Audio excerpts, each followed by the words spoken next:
एक बिहानै बस्तीमा काल पसेपछि दैवको अघि अब कसको के लाग्छ। एक बिहानै बस्तीमा काल पसेपछि अब दैवको अघि कसको के लाग्छ। सपना जस्तै भएर सबै विलीन भएर गए, अब रोएर कराएर पो के लाग्छ। तर एकातिर दैव त लाग्यो, अब मानवमा मानवता नै हराएपछि झनै कसको के लाग्छ।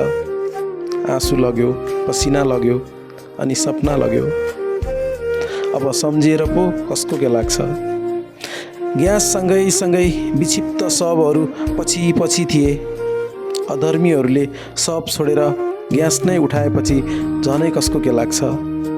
ग्यास सँगै विक्षिप्त शवहरू पछि थिए। अधर्मीहरूले शव छोडेर ग्यास नै उठाएपछि झनै कसको के लाग्छ।